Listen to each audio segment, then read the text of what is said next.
I never saw it coming. One minute we were at my friend's party. The next my wife was screaming that I was stupid while hurling a glass at my face. All because I accidentally spilled wine on her dress. Blood dripped down my cheek as everyone stared in shock. But that public humiliation was just the beginning. What she did next would destroy everything I thought I knew about the woman I married.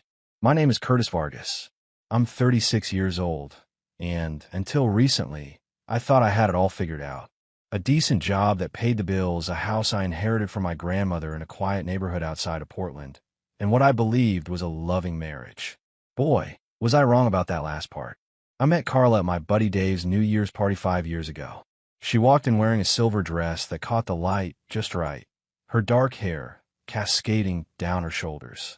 I couldn't take my eyes off her. When our gazes met across the room, I felt a jolt of electricity I hadn't experienced since high school. She had this magnetic smile that made you feel like you were the only person in the room.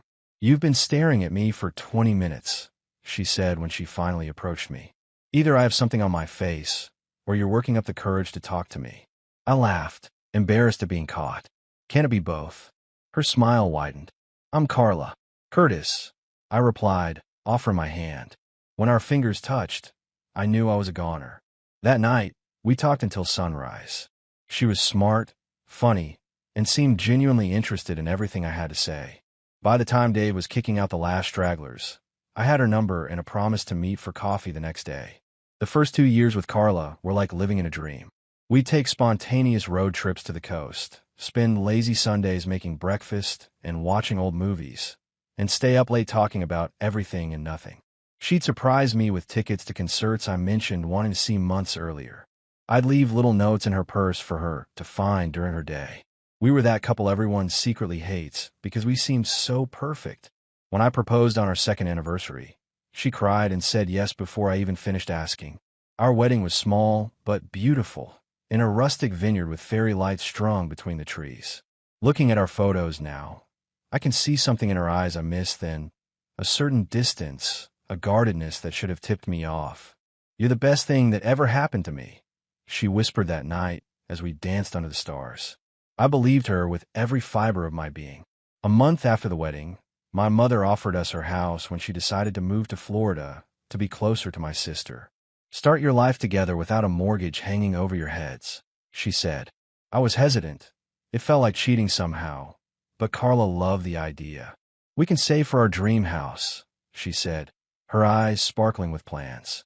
"Besides, it's perfect, and your mother hardly ever visits anyway." So we moved into my childhood home, with its creaking floorboards and the tree house my father built in the backyard before he passed. I thought we were building our future. Instead, I was setting the stage for my own personal nightmare. The wedding planning exposed the first cracks in our perfect relationship. Every time I brought up meeting Carla's parents, she'd suddenly remember an urgent email or phone call. "My folks are complicated," she finally admitted one night. "Dad's got health problems, and Mom never leaves his side. They're in Arizona now. The dry air helps his lungs." I suggested visiting them instead. She tensed immediately. "They're intensely private people, Curtis. They barely leave the house." Being the understanding guy I am, I dropped it.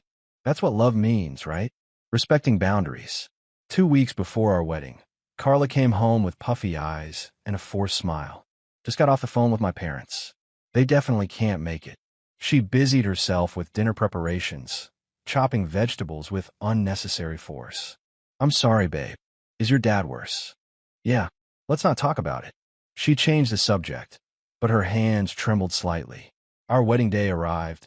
Perfect weather, great music, surrounded by my family and friends. The only thing missing was anyone from Carla's side. When my Uncle Tom, 6 beers deep, loudly asked about her family, I saw raw panic in her eyes before she composed herself. "They're in Arizona. Dad's health, you know." Later that night, I caught her swallowing pills in her hotel bathroom. "Just a headache," she explained. "Too much champagne." Life went on. We moved into my mother's house, and I thought we were building our future together. Then came the visitor. 3 months into our marriage, a stern man in a suit knocked on our door, asking for Carla. She was out shopping. "I'm Dr. Reynolds from Pinewood Behavioral Health. We've been trying to reach your wife about her treatment plan." My blood ran cold. "Treatment plan?" He looked confused. "For her condition." She hasn't checked in for months or refilled her medications. We're concerned. After he left, I searched the house and found a shoebox hidden in her closet. Inside were medical records with diagnoses I couldn't pronounce and medication names I didn't recognize. And nothing about parents in Arizona. That night, I confronted her. "Who's Dr. Reynolds?" The color drained from her face. "Where did you hear that name?" "He came by today. Looking for you. Just a doctor who helped with some anxiety issues." "I'm fine now." I took a deep breath. "And your parents? Do they even exist, Carla?" Her expression hardened. "Don't be ridiculous." I stood my ground. "I want the truth." She broke down then, admitted her parents had disowned her years ago after what she called an incident. She never elaborated. I held her as she cried, believing love could heal any wound. I had no idea how deep those wounds went, or that they would soon become my own. Life with Carla deteriorated quickly after our first anniversary. The woman I married seemed to vanish, replaced by someone increasingly hostile and unpredictable. I came home late one night after helping Dave fix his truck. Something had blown in the engine, and I couldn't leave my buddy stranded. When I walked through the door at 11:30, Carla was waiting in the dark. "Having fun with your horse." Her voice was ice cold. "What are you talking about?" "I was helping Dave with his truck." She laughed, a sound that sent chills down my spine. "Right. That's why you reek of perfume." I'd stopped at a gas station to wash the grease off my hands. The soap must have been scented. "This is ridiculous," I said firmly. "I'm not going to defend myself against something that didn't happen." She hurled a coffee mug at the wall, narrowly missing my head. "Don't lie to me." I didn't flinch. Instead, I stepped toward her, maintaining eye contact. "That's enough, Carla."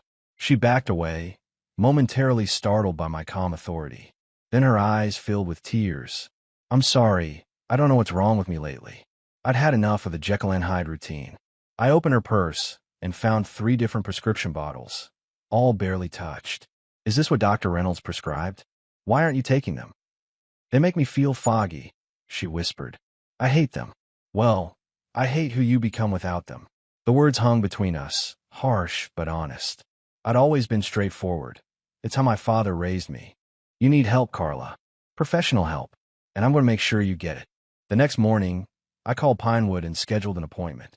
When Carla refused to go, I carried her to the car. She fought me, scratching my arms, but I was determined. "This isn't optional," I told her. "I made vows to you, and I'm keeping them, even when it's hard." At Pinewood, Dr. Reynolds explained Carla had been diagnosed with bipolar disorder with psychotic features. She'd been in their inpatient program before we met, but had self-discharged against medical advice. "She needs to restart her medication regimen immediately," he said. "And she needs therapy." I nodded, my jaw set. "Whatever it takes." On the drive home, Carla was subdued. "Why are you still with me?" she asked quietly. "Because I'm not the kind of man who walks away when things get tough." For a few weeks, she took her medication. Things improved, but I didn't know I was just experiencing the calm before the storm. My buddy Mark's promotion party couldn't have come at a worse time. Carla had been stable for 3 weeks on her medication, but I could tell she was slipping again. The night before, I caught her flushing pills down the toilet. "They're poisoning me," she whispered, eyes wild. "Making me into someone else." I should have called Dr. Reynolds right then. Instead, I thought a night out might do us good. "We don't have to stay long," I promised as I knotted my tie. "Just make an appearance, congratulate Mark, then head home." Carla seemed excited at first, wearing a red dress that reminded me of the woman I fell in love with. I allowed myself to hope. The party was in full swing when we arrived. Mark's backyard was strung with lights, a makeshift bar set up on the deck. I grabbed us both drinks and navigated through the crowd, keeping a protective hand on Carla's back. Things went smoothly until Mark's co-worker Jenny approached us. She'd worked with me years ago before I changed companies. "Curtis Vargas. It's been forever." She hugged me warmly. "How have you been?" I introduced her to Carla, who smiled stiffly. The conversation was pleasant enough, but I felt Carla's tension mounting with each passing minute. "So how do you two know each other?" she asked, voice tight. "We worked together at Patterson & Sons," I explained. "Jenny taught me everything I know about client relations." "I bet she did," Carla muttered. Jenny, sensing the atmosphere, excused herself. As soon as she was out of earshot, Carla turned on me. "You slept with her, didn't you?" I kept my voice low, steady. No, Carla. She's a former colleague. Nothing more. I saw the way she looked at you. Her voice was rising. Like she owns you. People were starting to glance our way. I needed to defuse the situation. Let's get some air, I suggested, taking her elbow gently. She jerked away. Don't touch me. The entire party fell silent. All eyes were on us. Mark appeared at my side, concern etched on his face. Everything okay here? Before I could answer, Carla's expression transformed into one of utter contempt. Oh, look, it's the best friend. Tell me, Mark, how many women have you and Curtis shared over the years? That's enough, I said firmly, squaring my shoulders. We're leaving. I reached for her arm again, accidentally jostling her glass. Red wine splashed onto her dress. The look she gave me could have frozen hell itself. You stupid, pathetic excuse for a man, she screamed, hurling her glass directly at my face. I didn't duck. The glass hit me hard, cutting my cheek, wine burning in the wound. Blood and Cabernet dripped onto my white shirt as the crowd gasped. Carla's rage turned to horror as she saw the blood. Oh God, Curtis, I didn't mean. I cut her off, my voice dead calm despite the throbbing pain. We're done here. I walked away, head high, ignoring the whispers. Mark followed me to the bathroom, handing me a towel. What the hell, man? She needs serious help. I examined the cut in the mirror. It would leave a scar. I know, I said, my resolve hardening. And she's going to get it, whether she wants it or not. The drive home from Mark's party was silent. Blood had dried on my face, and my shirt was ruined. Carla kept stealing glances at me, her anger replaced by something like fear. Curtis, I'm so sorry, she whispered as we pulled into the driveway. I said nothing, just walked into the house. Inside, I headed straight for the bedroom, packed a small bag with essentials, and grabbed my laptop. What are you doing? Carla asked, panic rising in her voice. I'm leaving, I said calmly. I can't do this anymore. Please, she begged, grabbing my arm. It was an accident. I'll take the medication, I promise. I'll be better. I'd heard these promises before. I gently removed her hand. You need help, Carla. Real help. Not just pills you flush when you think I'm not looking. I headed for the door, my resolve unwavering. As I reached for the handle, Carla screamed, a sound of pure anguish that stopped me cold. If you leave, I'll kill myself. Is that what you want? I turned slowly, looking her straight in the eyes. That's not going to work on me. Not anymore. For a split second, I saw something calculating behind her tears. Then her expression hardened. Fine. Go. You're just like all the rest. Weak when it really matters. I laughed then, a sound without humor. Weak. I've stood by you through every accusation, every mood swing, every cruel word. I've cleaned up your messes, lied to my friends, sacrificed my dignity. That wasn't weakness, Carla. That was loyalty. I opened the door, pausing on the threshold. But loyalty has to have limits, or it becomes self-destruction. I spent the night at Dave's place. In the morning, I called Dr. Reynolds and explained the situation. He suggested an intervention, bringing Carla to Pinewood for an evaluation, voluntarily if possible, involuntarily if necessary. She's a danger to herself and possibly others, he said gravely. She needs stabilization. I agreed to meet him at Pinewood that afternoon. Then I called my boss, requesting a few personal days. Finally, I drove back to the house, steeling myself for whatever awaited me. The front door was unlocked. Inside, the place was unnaturally quiet. I called Carla's name, my voice echoing through empty rooms. No answer. In the kitchen, I found a note. Since you think I'm crazy anyway, I might as well live up to expectations. Don't try to find me. My blood ran cold. I ran to our bedroom. Her closet was open, clothes scattered everywhere. Her passport was gone. So was the emergency cash we kept in the safe. I immediately called Dr. Reynolds, then the police. Officers arrived quickly, taking my statement with professional detachment. They couldn't do much. Carla was an adult who had left voluntarily.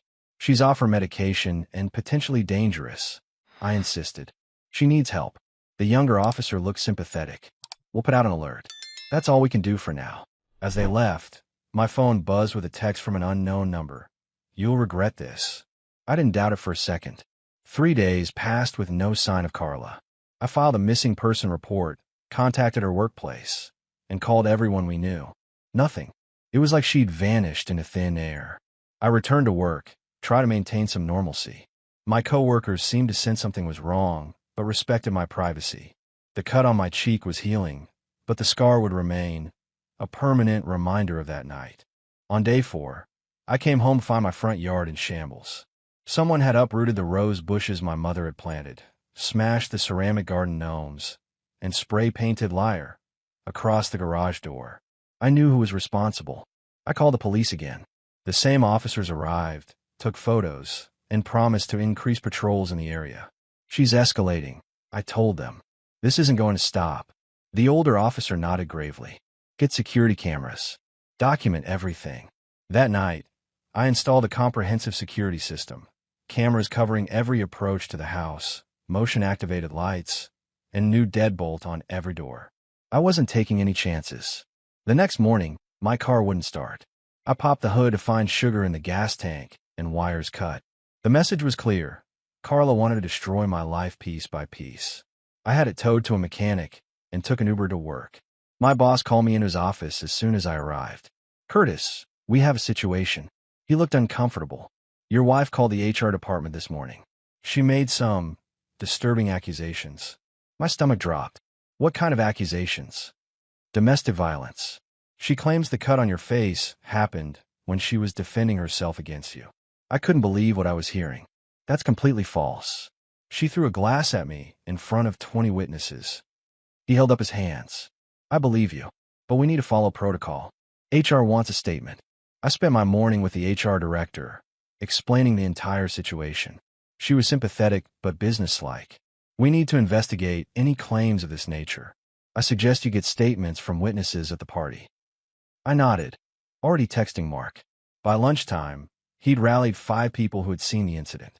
Their statements were clear. I was the victim, not the aggressor. Driving home in my newly repaired car, I felt a familiar prickle on the back of my neck, the sensation of being watched. At a red light, I glanced in my rearview mirror. A blue sedan, 3 cars back, caught my attention.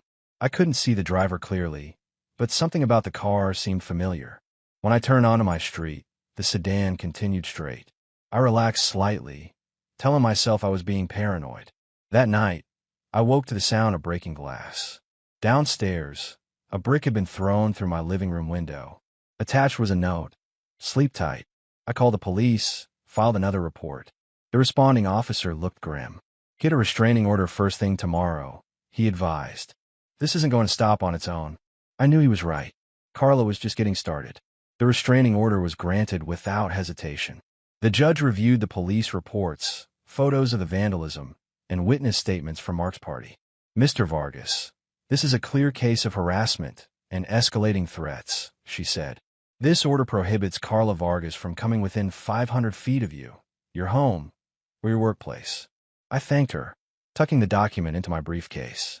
It was just paper, but it gave me legal recourse if Carla violated it. 2 days later, I was served with divorce papers. Carla was filing on grounds of physical and emotional abuse, claiming I had manipulated her into stopping her medication and isolated her from friends and family. This is insane, I told my lawyer, David Stern, as we reviewed the filing. It's completely backwards. David nodded grimly. Unfortunately, this is a common tactic. She's trying to control the narrative. She's also demanding the house. I pointed out. The house my mother gave us. We'll fight it, David assured me. We have ample evidence of her behavior and mental state. The divorce proceedings were scheduled for the following month. In the meantime, I focused on documenting every incident, maintaining the security cameras, and trying to rebuild my life. Then Carla's campaign took an unexpected turn. She created a social media page titled Surviving Curtis, where she posted fabricated stories of abuse and manipulation. She used old photos of herself with bruises I knew had come from a fall while hiking, as evidence of my violence.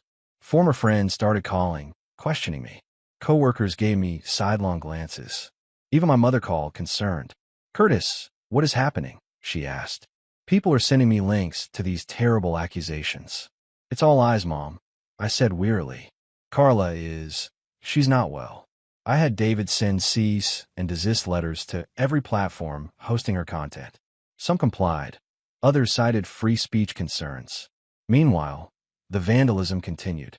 My security cameras caught Carla spray painting my car at 3 a.m. I called the police immediately, showing them the footage when they arrived. "That's a clear violation of the restraining order," the officer said, taking notes. "We'll pick her up." But when they went to her hotel, she was gone. Like a ghost, she would appear, cause damage, then vanish. The night before our first court date, I received a package at my door. Inside was a dead rose and a note, "Till death do us part." I brought it to court the next day, along with all my evidence. Carla appeared with her attorney, looking nothing like the woman I'd married. Her hair was styled conservatively, her makeup subtle. She wore a modest dress and kept her eyes downcast. The perfect picture of victim. Her lawyer painted me as a controlling monster who had preyed on a vulnerable woman with a history of mental illness. When my turn came, I presented the truth, methodically, factually, without emotion. The security footage, the witness statements, the threatening notes. The judge watched it all, her expression unreadable. The battle lines were drawn. This was war. The court proceedings stretched over 3 grueling days. Carla's attorney portrayed her as a fragile victim manipulated by a controlling husband. They presented carefully selected text messages, photos taken out of context, and testimony from witnesses who had only known Carla for a few months. Then came my turn. David methodically dismantled their narrative with hard evidence. Security footage of Carla vandalizing my property, the threatening notes, testimonies from longtime friends who had witnessed her erratic behavior firsthand. The turning point came when Dr. Reynolds took the stand. He detailed Carla's medical history, her diagnosis, and her pattern of stopping medication. "In my professional opinion," he stated, "Mrs. Vargas is experiencing symptoms consistent with untreated bipolar disorder with psychotic features. Her accusations against Mr. Vargas align with paranoid thought patterns I've observed in her previous episodes." Carla exploded, lunging toward the witness stand. "You're all against me. All of you." The judge called for order as bailiffs restrained her. Her attorney looked mortified. The final blow came from Mark, who testified about the glass-throwing incident. He produced a video one of the party guests had recorded, clear footage of Carla screaming, throwing the glass, my bleeding face. During a recess, Carla's attorney approached David. "We're willing to discuss a settlement," he said quietly. "My client is reconsidering her position." David glanced at me. I nodded. "We're listening," he replied. The settlement was straightforward. I kept the house and my retirement accounts. Carla received a modest cash payment to help her get established elsewhere. Most importantly, she agreed to seek inpatient treatment at Pinewood. As we finalized the details, Carla sat stone-faced, refusing to look at me. Only once did our eyes meet. In that brief moment, I saw a flicker of the woman I had fallen in love with, scared, confused, lost. "I hope you get the help you need," I told her softly as we left the courtroom. She didn't respond, just turned away. The divorce was finalized a month later. I didn't hear from Carla again, though Dr. Reynolds confirmed she had checked into Pinewood as agreed.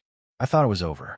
Then, 3 months after the divorce, I arrived home to find an envelope on my porch. Inside was a letter written in Carla's familiar handwriting. "Curtis, I've been in treatment for 90 days now. Dr. Reynolds says I'm stabilizing. The medication is working this time because I'm actually taking it. I want to apologize for everything. The accusations, the vandalism, the lies. When I'm unmedicated, I become someone else, someone paranoid and cruel. That wasn't me, but I know that doesn't erase what I did. I don't expect forgiveness. I just wanted you to know that I'm getting better, and I'm truly sorry for the pain I caused. Take care of yourself. Carla." I read it twice, unsure how to feel. Part of me was relieved she was getting help. Another part remained wary. I'd heard promises of change before. That night, I stored the letter in a drawer and went to bed alone, the house quiet around me. At 2 a.m., I woke to a noise downstairs, soft footsteps on the hardwood floor. My blood ran cold. I reached for my phone, ready to call 911, when my bedroom door slowly began to open. My bedroom door creaked open. I held my breath, finger hovering over the emergency call button. A silhouette appeared in the doorway, too tall to be Carla. "Curtis, you awake?" It was Dave's voice. Relief flooded through me. Jesus Christ, Dave. I almost called the cops. He flipped on the light. Sorry, man. I used the spare key you gave me. Saw your car outside, but you weren't answering your phone. We've been trying to reach you for hours. I grabbed my phone from the nightstand. 8 missed calls. What's going on? I asked, suddenly alert. Dave's expression was grim. It's Carla. She escaped from Pinewood this afternoon. Dr. Reynolds has been trying to reach you. My blood ran cold. Escaped? How? Apparently, she charmed her way into the administrative office, stole some keys. They've been searching for her since 4 p.m. I immediately called Dr. Reynolds, who confirmed the story. We've alerted the police, but I wanted to warn you personally. She was making excellent progress, Curtis. This is unexpected. Did she say anything before she left? Give any indication where she might go? There was a pause. She was asking about you, whether you were seeing anyone new. After hanging up, I checked all the doors and windows with Dave, making sure everything was secure. He offered to stay the night, but I declined. I've got the security system. I'll be fine. Dave left reluctantly. I spent the next hour reviewing security camera footage, checking for any sign of Carla. Nothing.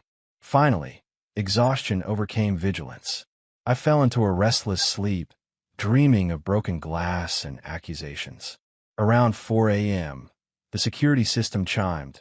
Motion detected in the backyard. I bolted upright, grabbing my phone to check the camera feed. A figure was moving near the garden shed. Female, slender, wearing dark clothing. It had to be Carla.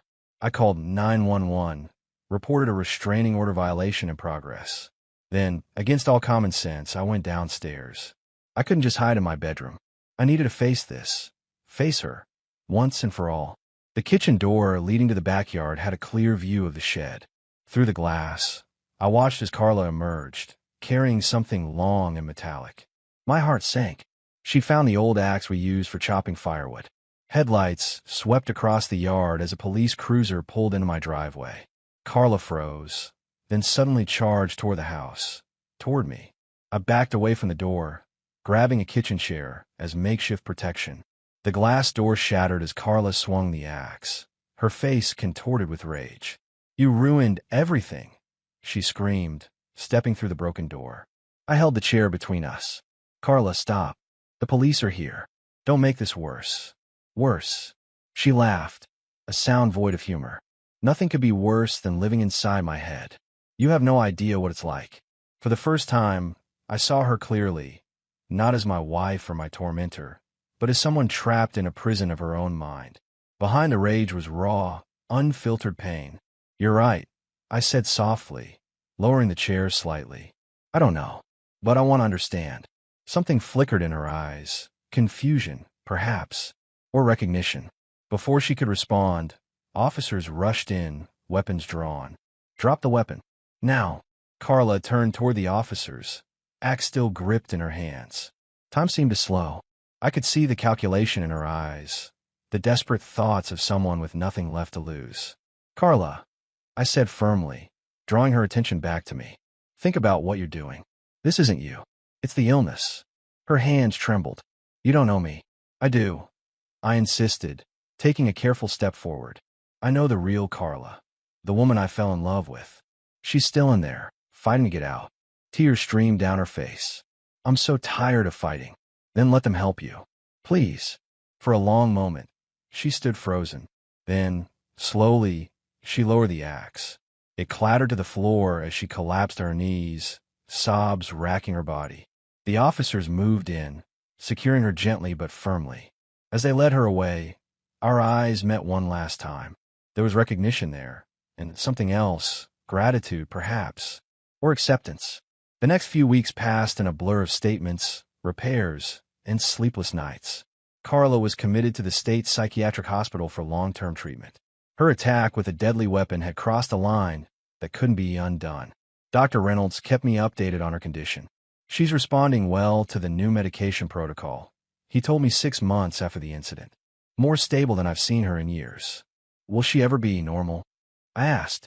Normal is a loaded term, he replied carefully. But with consistent treatment, people with her condition can lead balanced, productive lives. The key is acceptance. She's finally accepting her diagnosis. A year after Carla shattered my kitchen door, I received a letter from her new psychiatrist, Dr. Chun. Carla had requested a supervised meeting as part of her therapy. It's entirely your choice, Dr. Chun explained over the phone. But confronting past actions can be an important step in her recovery. I agreed, more curious than fearful. The hospital meeting room was bright and airy, nothing like the stark institutions portrayed in movies. Carla entered with a nurse, looking healthier than I'd seen her in years. Her eyes were clear, her movements calm. "Thank you for coming," she said, taking the seat across from me. "You look well," I offered. She smiled slightly. "I am most days. The medication helps. So does therapy. I'm learning to recognize when I'm slipping." We talked for an hour under Dr. Chen's watchful supervision. Carla explained her diagnosis in detail, how the illness distorted her perception, twisted innocent actions into perceived threats, convinced her of conspiracies that existed only in her mind. "I'm not asking for forgiveness," she said toward the end. "Some things can't be forgiven.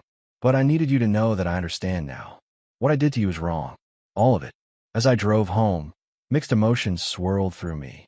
Relief that Carla was getting help. Sadness for what could have been. And strangely, peace. The chapter was finally closing. Today, 2 years after that midnight confrontation, I've rebuilt my life. The house is mine again, renovated and free of painful memories. I have dinner with my mother every Sunday. I've even started dating again, cautiously, with eyes wide open. Carla remains at the facility, though now as a voluntary patient. We exchange occasional letters. She's training to become a peer counselor, using her experience to help others newly diagnosed with similar conditions. The scar on my cheek has faded to a thin white line, barely visible unless you know to look for it. Like the emotional scars, it's part of me now, a reminder of survival, of strength. I've learned that love isn't always enough. That mental illness can't be cured by devotion alone. Most importantly, I've learned that standing firm doesn't mean standing alone. Some storms you can't outrun. You can only weather them and emerge stronger on the other side. Bye.